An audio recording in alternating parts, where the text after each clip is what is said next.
Yeah, so I just got back to my apartment. New York, Chicago, LA, New Orleans, a whole month of dragging my ass all over the States. You know, trying to find myself, trying to escape the black hole my life had become. And honestly, my place looks like a bomb went off. Suitcases still by the door, clothes everywhere. Total disaster zone. But weirdly, I don't even care. My body is screaming for a spa day, but my head's buzzing, like a battery just got a full charge. All those new sights, all those crazy experiences, it hit me hard, in a good way. My name's Emily, by the way, 32, graphic designer, freelance. Yeah, the kind of person who color codes their socks, irons their bed sheets, and lives by a strict schedule. I'm all about logic, you know? Things have to make sense. I trust what I see, what I can touch, what can be explained by science. If it doesn't fit the mold, my brain just doesn't compute. It's my thing, my comfort zone. Right now, I'm kind of running on fumes, but also totally hyped up. It was a brutal trip, I won't lie.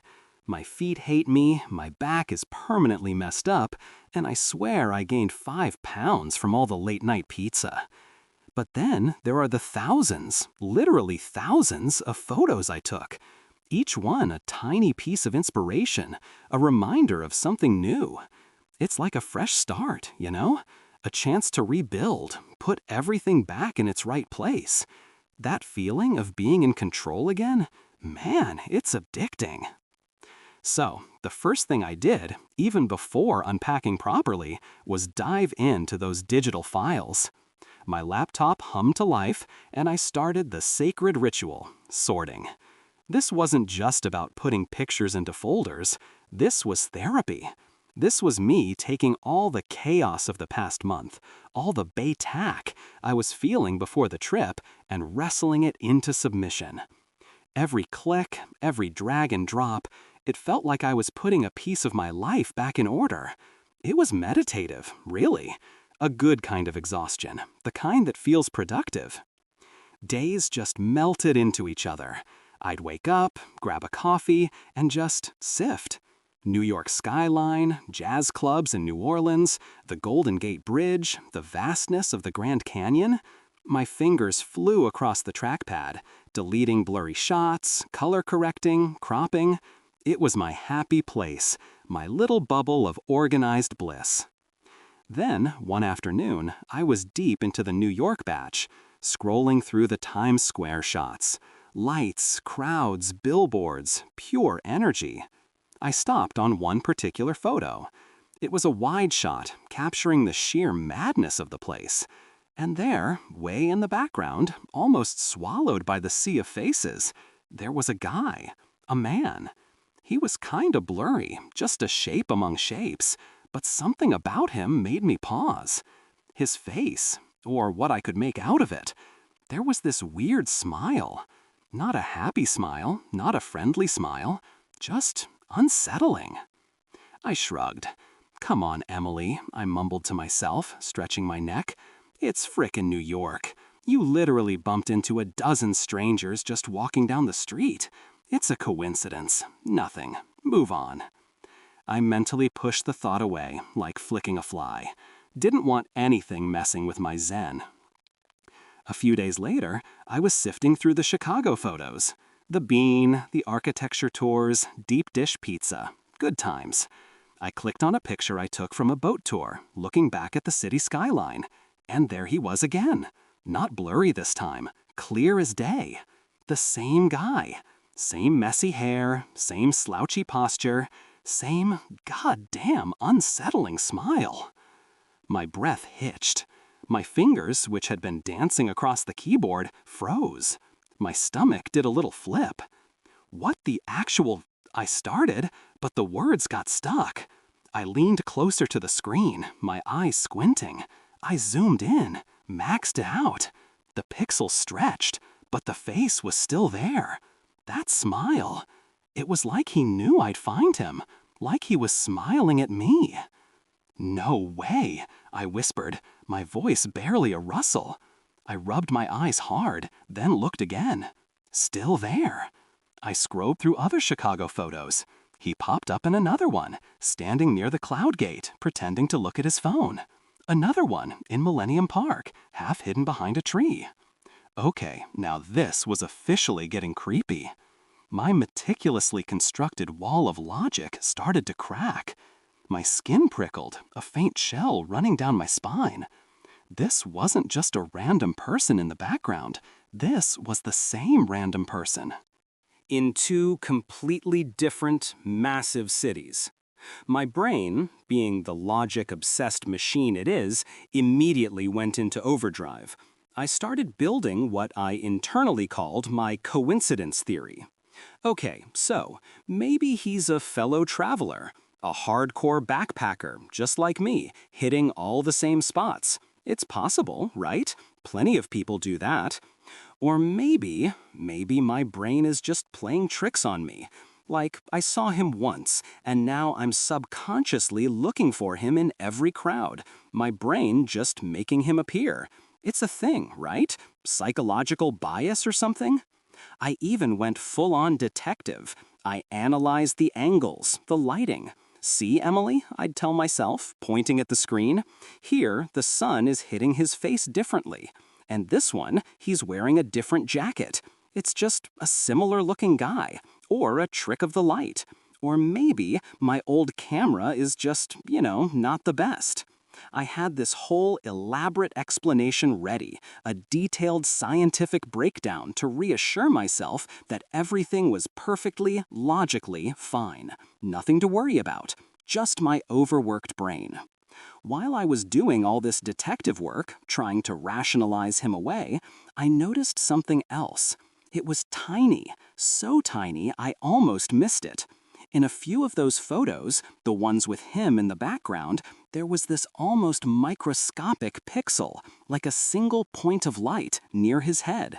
It would just flicker, a quick on-off, barely visible, but there. My brain immediately categorized it as camera glitch or editing error.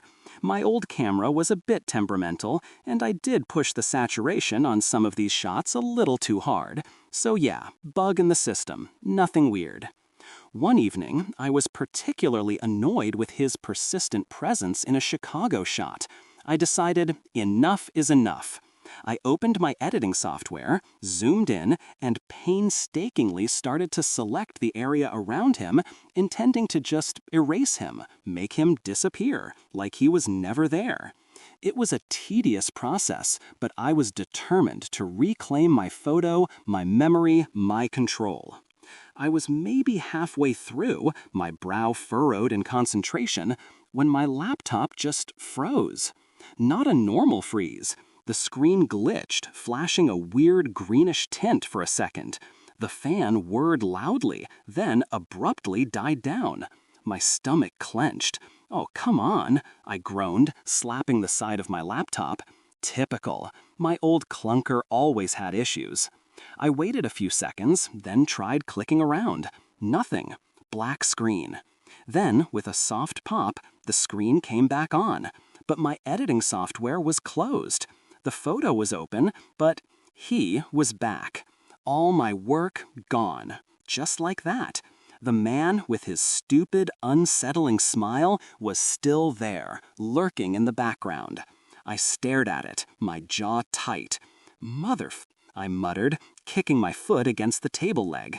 I just cursed under my breath, muttered some more colorful words, then slammed the laptop shut and restarted it. Annoying. Just a tech hiccup. While the laptop was rebooting, I leaned back, stretching my stiff shoulders. That's when I heard it. A soft, distinct click. From the window. My head snapped up. I peered through the blinds, out into the dimly lit street. Nothing. Just the usual apartment buildings, the parked cars. No one. No movement. The streetlights cast long, dancing shadows, but nothing was actually moving. "Must be the wind," I mumbled, even though it was a perfectly still night, not a single breeze. My heart was thumping a little harder than it should have been, but I chalked it up to being startled and maybe too much coffee.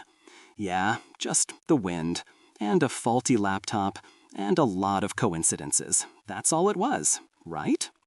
Okay, so after that whole laptop glitch and window click thing, I couldn't just brush it off anymore.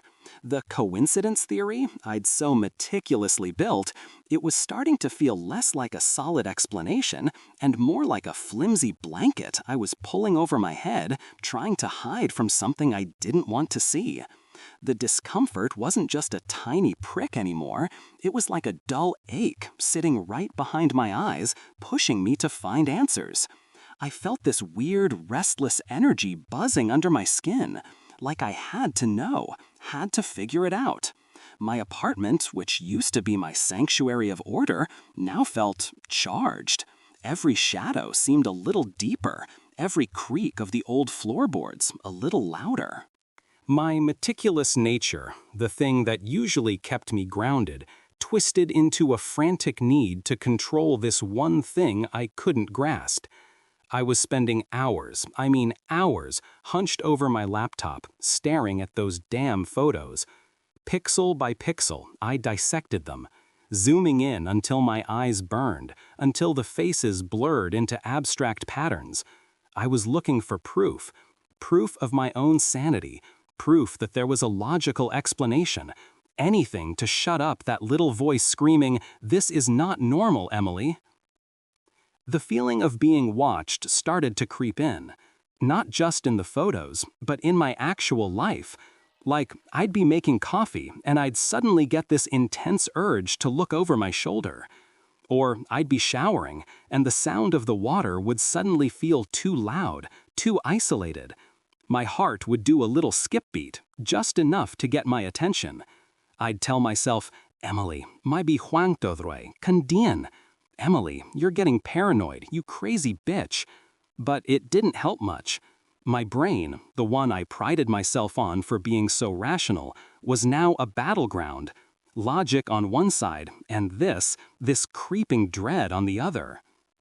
Then, the man started showing up in places that literally broke my brain. I was going through the Los Angeles batch, scrolling through pictures of me trying to look cool on a vintage bus. You know, just a quick selfie-ish shot I took through the window while the bus was moving. Blurry city lights and palm trees rushing by. I was about to tap past it when I noticed something. Standing there, on the sidewalk, right outside the bus window, a little out of focus, but undeniably him, was that guy. The same messy hair, the same slouchy posture, and that damn smile. My iPad, which I was holding loosely, almost slipped from my grasp. My fingers went numb. "Tanghonei," I hissed, the words tasting like ash in my mouth. My stomach clenched so hard I thought I might actually puke. This wasn't a crowded Times Square. This wasn't a wide-open park in Chicago. This was a moving bus. He was on the sidewalk. How in the actual hell could he be in that photo? It was impossible, absolutely impossible. My heart hammered against my ribs, a frantic drumbeat against the silence of my apartment. I zoomed in, even though I knew it was useless. Just more blurry pixels. But his face, that smile, it just seemed to deepen, like he was laughing at me, laughing at my elaborate theories, at my desperate need for logic. Anything.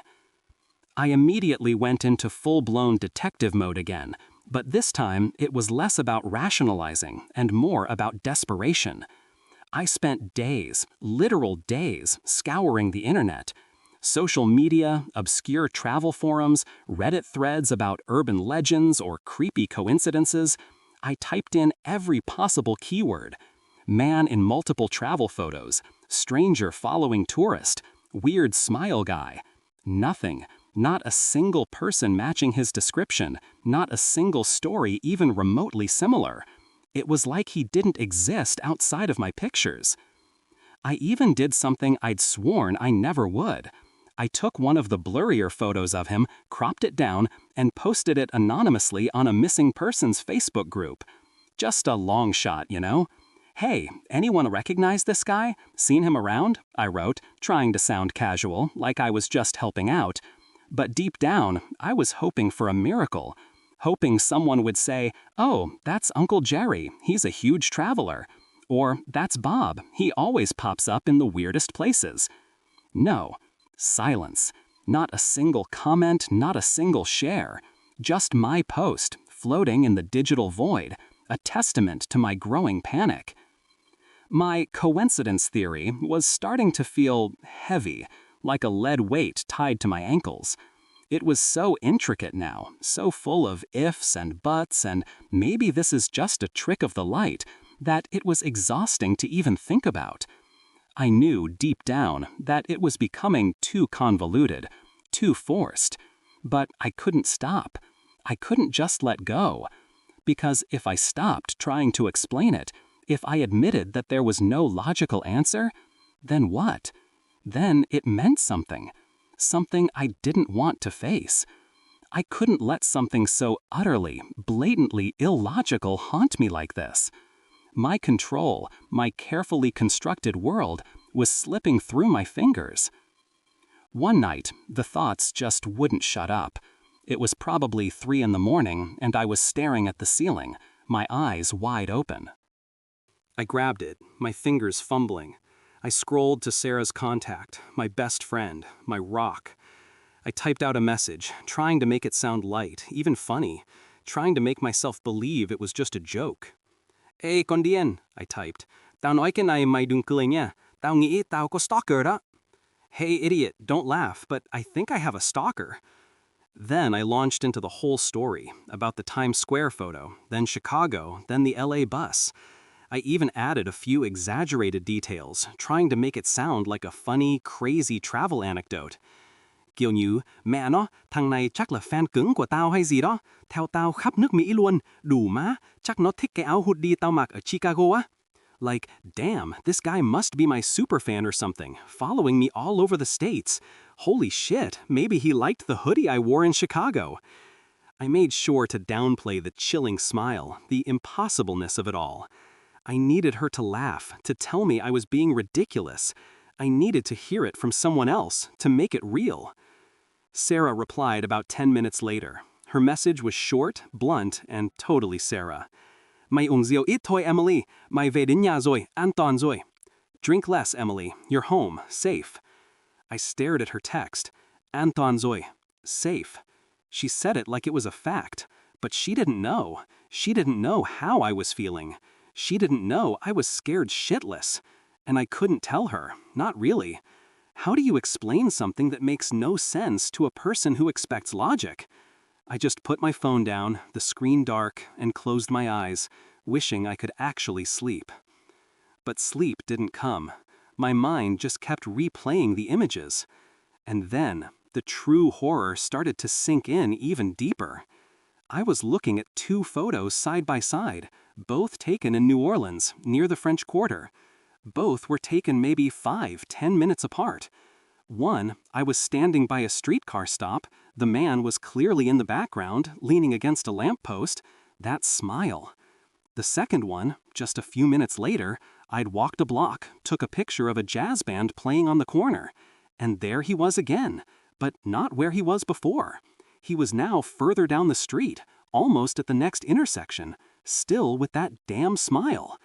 It was like he had teleported. My breath caught in my throat. I pulled my face away from the screen, then leaned back in. I stared at the 2 images, my brain refusing to compute. "No, no, no," I mumbled, shaking my head. It's 2 different guys. Or I was seeing things. Maybe I shifted my position, and it just looks like he moved." I tried to reason with myself, but the images were clear. The same clothes, the same messy hair, the same smile. It was impossible. He couldn't have walked that fast, not in that crowded street, not to be in 2 such distinctly different locations in minutes. Unless he hadn't walked at all. One time, I was just staring at that New Orleans jazz band photo, the one where he was further down the street. My computer screen flickered, just a quick flash of static, a greenish tint. And in that instant, his image, it seemed to shift, just barely, like his mouth, that unsettling smile, just curled up a fraction more. My heart, which was already doing gymnastics, suddenly hammered against my ribs like it was trying to break out. A cold sweat prickled on my forehead. My fingers flew, slamming the photo closed, then closing the entire editing software. Không thể nào. No way. Mình điên rồi. I squeezed my eyes shut, pressing the heels of my hands against them until I saw stars. This wasn't a glitch. This wasn't a coincidence. This wasn't my brain playing tricks. This was something else, something utterly terrifying. In a desperate attempt to reclaim some shred of logic, I ended up reinstalling my entire photo editing software. Then, just to be safe, I reformatted my laptop and reinstalled the operating system. You know, just in case it was some super tricky virus, some malware that was messing with my images. I went through the painstaking process, telling myself, this will fix it. This will make everything normal again. But after hours of waiting, after the pristine new operating system booted up, after I carefully copied my photo files back onto the freshly wiped drive, I opened the New York Times Square photo again. And there he was, still in the background. Still with that unsettling smile. Then the Chicago one, still there. The LA bus one, still there, outside the window. The New Orleans ones, still in those impossible positions. It was like all my efforts, all my desperate attempts to erase him, to rationalize him, to get rid of him, were just pointless. The shadows of him, his presence, they remained, unscathed, untouched, like a permanent stain on my memories. And every time I saw him, his smile seemed a little wider, a little more knowing, a little more mocking. I was losing it. I was so sure of it. I'd created this perfect world, this perfect plan, this perfect self-help trip, and now this thing was tearing it all apart, pixel by pixel, leaving me with nothing but questions and a gnawing dread. I just sat there, staring at the screen, my hands starting to tremble. What was happening to me? Okay, so sau cái vụ laptop dở trứng với mấy cái ảnh kia, tôi không thể nào phớt lờ nữa. Cái lý thuyết trùng hợp mà tôi dày công xây dựng, nó giờ nghe như một cái chăn mỏng dính, tôi kéo lên đầu chỉ để trốn khỏi cái thứ tôi không muốn thấy. Cảm giác khó chịu không còn là một cái nhói nhỏ xíu nữa, nó cứ như một cái đau âm ỉ nằm sâu sau mắt tôi, thúc giục tôi phải tìm câu trả lời. Tôi cảm thấy có một nguồn năng lượng gì đó bứt rứt cứ chạy dần dần dưới da. Kiểu như tôi phải biết, phải tìm ra. Căn hộ của tôi, nơi vốn là cái tổ ấm gọn gàng của tôi, giờ nó cứ nặng nề sau đó. Mỗi cái bóng đổ xuống dường như sâu hơn một chút, mỗi tiếng kẹo kẹt của sàn nhà cũ nghe lớn hơn một chút. Cái tính tỉ mỉ của tôi, cái thứ thường giữ tôi vững vàng, giờ lại biến thành một sự thôi thúc điên cuồng muốn kiểm soát cái thứ tôi không thể nào nắm bắt nổi này. Tôi dành hàng giờ, ý tôi là hàng giờ, còng lưng trước cái laptop, cứ dán mắt vào mấy cái ảnh chết tiệt đó. Từng pixel một tôi soi, phóng to đến nỗi mắt tôi cay xè, đến khi mấy cái khuôn mặt kia nhòe thành những hình thù gì đâu. Tôi tìm bằng chứng cho cái đầu mình không có vấn đề, bằng chứng cho một lời giải thích hợp lý, bất cứ thứ gì để dập tắt cái giọng nói nhỏ xíu đang la hét trong đầu. Cái này không bình thường đâu Emily. Cảm giác bị theo dõi bắt đầu len lỏi vào, không chỉ trong mấy tấm ảnh mà cả trong đời thực của tôi nữa. Kiểu như tôi đang pha cà phê, tự nhiên có một cái thôi thúc mạnh mẽ muốn quay đầu nhìn ra sau. Hay tôi đang tắm, tiếng nước chảy tự nhiên thấy lớn quá, thấy cô đơn quá. Tim tôi cứ hụt một nhịp, vừa đủ để tôi phải chú ý. Tôi tự nhủ, Emily, mày bị điên rồi. Nhưng nó chẳng giúp được mấy. Cái não tôi, cái thứ mà tôi tự hào vì nó rất logic, giờ thành một bãi chiến trường. Logic một bên và cái sự sợ hãi rợn người này một bên. Rồi cái gã đàn ông đó bắt đầu xuất hiện ở những nơi mà tôi thật sự thấy lú lẫn.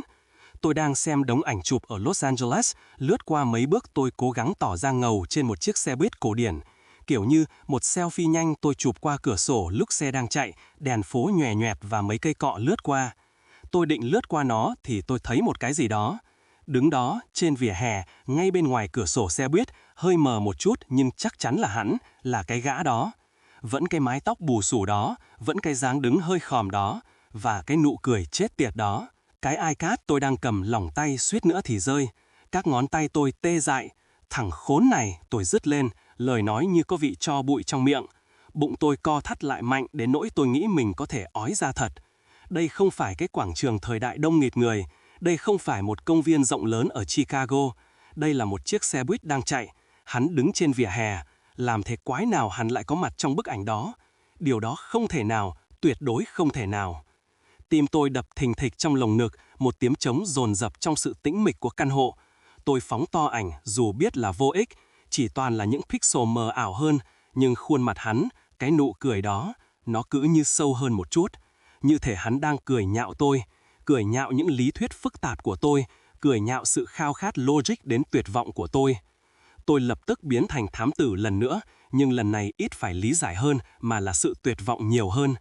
Tôi dành nhiều ngày, đúng là nhiều ngày, lùng sục trên Internet, mạng xã hội, mấy diễn đàn du hành hẻo lánh, các thread Reddit về truyền thuyết đô thị hay những sự trùng hợp kỳ lạ. Tôi gõ đủ mọi từ khóa. Người đàn ông trong nhiều ảnh du lịch, người lạ theo dõi khách du lịch, gã cười kỳ lạ. Không có gì, không một ai khớp với mô tả của hắn, không một câu chuyện nào dù chỉ hơi tương tự. Cứ như hắn không tồn tại bên ngoài những bức ảnh của tôi. Tôi thậm chí còn làm một việc mà tôi thề sẽ không bao giờ làm. Tôi lấy một trong những bức ảnh mờ hơn của hắn, cắt nhỏ lại, rồi đăng ẩn danh lên một nhóm Facebook tìm người mất tích. Chỉ là thử vận may thôi mà, biết đâu. Này, có ai nhận ra người này không? Có thấy hắn ở đâu không? Tôi viết, cố gắng ra vẻ bình thường, như thể tôi chỉ đang giúp đỡ. Nhưng sâu thẳm bên trong, tôi đang cầu xin một phép màu. Hy vọng ai đó sẽ nói, ồ, đó là chú Jerry, ông ấy đi du lịch nhiều lắm. Hoặc, đó là Bob, hắn luôn xuất hiện ở những nơi kỳ quặc nhất. Không, im lặng, không một bình luận, không một lượt chia sẻ. Chỉ có bài đăng của tôi, trôi nổi trong không gian số, một minh chứng cho sự sợ hãi đang lớn dần của tôi. Cái lý thuyết trùng hợp của tôi bắt đầu thấy nặng nề, như một cục chì buộc vào mắt cá chân. Nó giờ phức tạp quá, đầy những cái nếu và nhưng và có lẽ đây chỉ là một trò lừa của ánh sáng, đến nỗi tôi mệt mỏi khi nghĩ đến. Tôi biết, sâu thẳm bên trong, rằng nó đang trở nên quá rối rắm, quá gượng ép. Nhưng tôi không thể dừng lại, tôi không thể cứ buông xuôi. Bởi vì nếu tôi ngừng cố gắng giải thích nó, nếu tôi thừa nhận rằng không có câu trả lời hợp lý, vậy thì sao? Vậy thì nó có nghĩa là một cái gì đó khác, một cái gì đó tôi không muốn đối mặt. Tôi không thể để một thứ gì đó hoàn toàn, trắng trợn, không logic, ám ảnh tôi như thế này. Quyền kiểm soát của tôi, cái thế giới được xây dựng tỉ mỉ của tôi, đang tuột khỏi tay. Một đêm, mấy cái suy nghĩ cứ không chịu ngừng. Chắc khoảng 3 giờ sáng, tôi nhìn chằm chằm lên trần nhà, mắt mở thao láo. Điện thoại tôi sáng mờ mờ bên cạnh. Tôi cầm lấy, các ngón tay lóng ngóng. Tôi lướt đến danh bạ của Sarah, bạn thân nhất của tôi, chỗ dựa của tôi. Tôi gõ một tin nhắn, cố gắng làm cho nó nghe nhẹ nhàng, thậm chí hài hước, cố gắng làm mình tin rằng đó chỉ là một trò đùa. Ê con điên, tôi gõ, tao nói cái này mày đừng cười nha, tao nghĩ tao có stalker đó. Rồi tôi kể hết toàn bộ câu chuyện về bức ảnh quảng trường thời đại, rồi Chicago, rồi chiếc xe buýt ở LA. Tôi thậm chí còn thêm vài chi tiết phóng đại, cố gắng làm cho nó nghe như một giai thoại du lịch hài hước điên rồ. Kiểu như, mẹ nó, thằng này chắc là fan cứng của tao hay gì đó, theo tao khắp nước Mỹ luôn, đủ má, chắc nó thích cái áo hoodie tao mặc ở Chicago á. Tôi cố tình hạ thấp cái nụ cười đáng sợ, cái sự không thể nào của mọi chuyện. Tôi cần cô ấy cười, cần cô ấy nói rằng tôi đang nghĩ linh tinh. Tôi cần nghe điều đó từ người khác để làm cho nó thật. Sarah trả lời khoảng 10 phút sau. Tin nhắn của cô ấy ngắn gọn, thẳng thừng và rất Sarah. Mày uống rượu yếp thôi Emily, mày về đến nhà rồi, an toàn rồi. Tôi nhìn chằm chằm vào tin nhắn của cô ấy. An toàn rồi. Cô ấy nói như thể đó là một sự thật. Nhưng cô ấy không biết. Cô ấy không biết tôi đang cảm thấy thế nào. Cô ấy không biết tôi đang sợ chết khiếp. Và tôi không thể nói cho cô ấy. Không thật sự. Làm sao bạn có thể giải thích một điều gì đó hoàn toàn không có nghĩa lý gì cho một người chỉ mong chờ sự logic?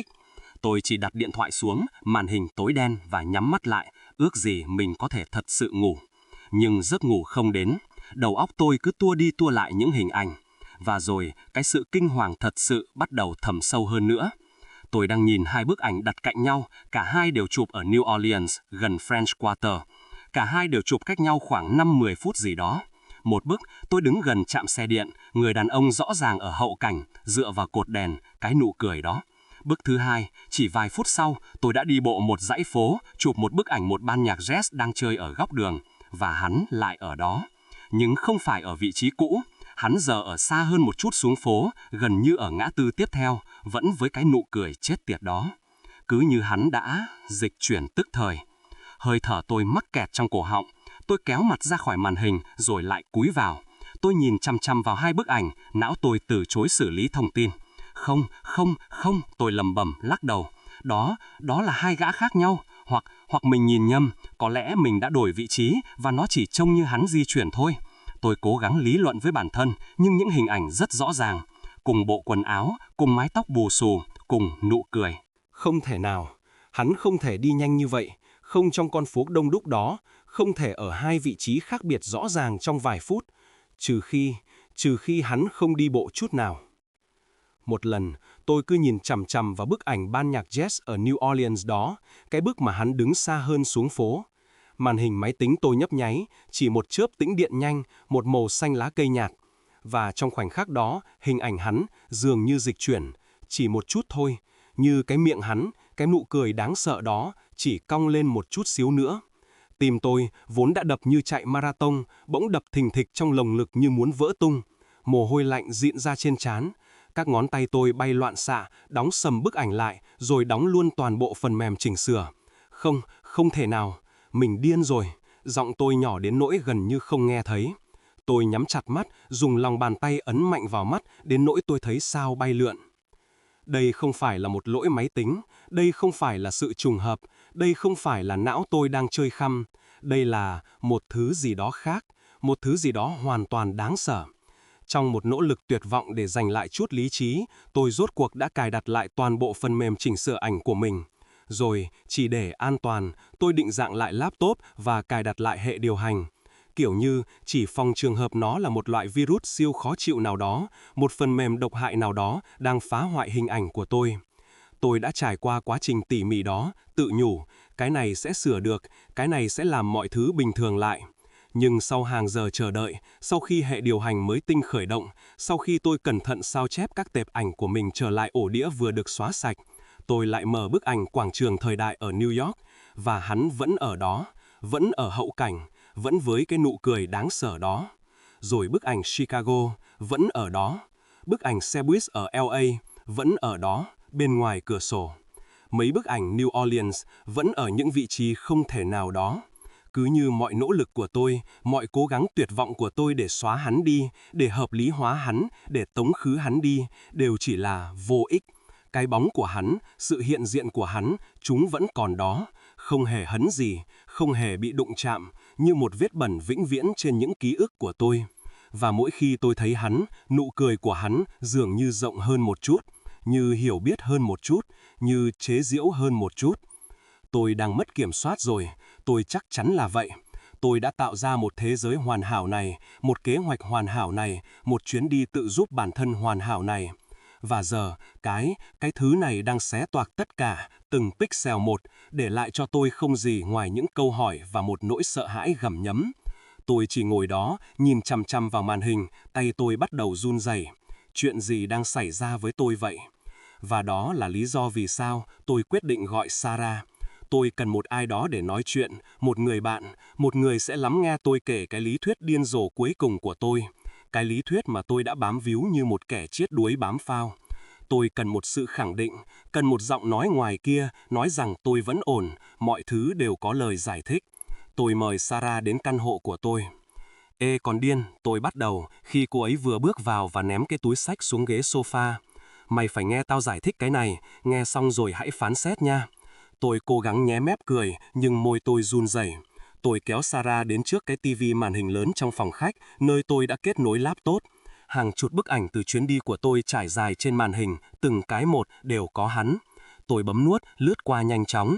Nhìn này, tôi nói, giọng cố gắng giữ bình tĩnh. Tao biết nghe nó kinh dị, nhưng tao thề là tao đã tìm ra logic của nó rồi. Tôi huyền thuyên về các góc chụp, thời gian, sự di chuyển của đám đông. Tôi phân tích từng chi tiết nhỏ xíu, từng ánh sáng đổ xuống, từng cái bóng để chứng minh rằng người đàn ông đó chỉ là một phượt thủ khác, có lịch trình tương tự tôi hoặc chỉ là ảo ảnh do cái đầu tôi đang mệt mỏi này tạo ra. Kiểu như, mày thấy không, tôi chỉ vào bức ảnh quảng trường thời đại đông nghịt người. Hắn chỉ là một trong hàng ngàn người qua lại thôi. Chắc là hắn cũng đang đi du lịch như mình, rồi vô tình lọt vào khung hình. Rồi tôi chuyển sang bức ảnh ở Chicago, nơi hắn lấp ló sau một cái cây. Chỗ này cũng vậy, công viên rộng lớn mà, ai mà chẳng thích đi dạo. Tay tôi lướt nhanh trên touchpad, New Orleans, nơi hắn ở hai vị trí khác nhau trong vài phút. Cái này thì tao nghĩ là do góc máy tao chụp thôi. Có khi là có hai người giống nhau, hoặc ta di chuyển nhanh quá lúc chụp nên máy nó bị lỗi một chút. Tôi cố gắng giải thích, lời lẽ nghe khô khan, máy móc, như thể tôi đang thuyết trình một dự án đồ họa nào đó. Cuối cùng, tôi dừng lại ở một bức ảnh chụp ở bãi biển Santa Monica. Đó là một bức bán thân của tôi, cười tươi nhện thẳng vào ống kính, còn hình bóng mờ ảo của hắn thì ở phía sau, hơi lệch sang một bên, nhìn không rõ mặt, nhưng cái dáng đó, cái mái tóc đó và cái nụ cười, tôi biết đó là hắn. Còn cái này, tôi nói, một chút tự hào chen lẫn sự căng thẳng trong giọng, là ở Santa Monica đó. Mày thấy không, hắn đứng xa tít tắp, chắc là đang ngắm biển thôi, không có gì đâu. Tôi nhếch mép cười, kiểu, thấy chưa, tao đâu có điên. Tôi cần Sarah tin tôi cần chính tôi tin vào những gì tôi đang nói. Ngay lúc đó, tôi thấy một luồng khí lạnh lướt qua gáy, rợn rợn. Một cái ớn lạnh chạy dọc sống lưng, nhưng tôi nhanh chóng gạt nó đi, cho là do điều hòa. Tôi không hề biết điều hòa đã tắt từ lúc nào. Sarah lắng nghe, thỉnh thoảng mỉm cười, một nụ cười gần như thờ ơ, không chút cảm xúc nào. Cô ấy cứ nhìn màn hình, không nói gì. Đến khi tôi chỉ vào bức ảnh cuối cùng đó, cái bức chụp chân dung bán thân của tôi ở Santa Monica với cái bóng người đàn ông phía sau, Sarah bỗng nheo mắt nhìn kỹ màn hình. Mọi neuron thần kinh trong tôi như thắt lại. Này Emily, cô ấy nói một cách bình thản, gần như không cảm xúc, giọng cô ấy đều đều đến đáng sợ. Cậu có chắc bức ảnh này là chụp ở Santa Monica không? Tim tôi hụt một nhịp. Chắc chứ, hôm đó ta mới chụp với đám bạn thân mà, ta nhớ mà. Tôi vội vàng thanh minh, giọng tôi như bị ai đó bóp nghẹt. Sarah lắc đầu nhẹ. Trông nó giống hệt cái bức ảnh cậu chụp với bố và mẹ mình ở công viên trung tâm ngày sau lễ tốt nghiệp đại học của cậu ấy. Cô ấy ngừng lại một chút rồi nói tiếp, như thể đó là chuyện đương nhiên, cái bức mà ông bà ngoại cũng có mặt đó. Mọi thứ sụp đổ, rầm, rầm, rầm. Không phải âm thanh của một cái gì đó vỡ vụn bên ngoài, mà là trong đầu tôi. Mọi lời giải thích mà tôi đã dày công xây dựng, những đêm thức trắng để chứng minh mình không điên, tất cả vỡ vụn trong tích tắc. Lời nói của Sarah không phải là một lời đe dọa, không phải một câu hỏi, mà là một sự thật khách quan, lạnh lùng, phủ nhận hoàn toàn lý thuyết của tôi. Đúng lúc đó, trên màn hình máy tính, chính xác ở vị trí người đàn ông trong bức ảnh, một cái nháy mắt nhẹ, một nụ cười gần như không thể thấy được, thoáng qua rồi biến mất, chỉ đủ để khắc sâu vào tiềm thức của tôi.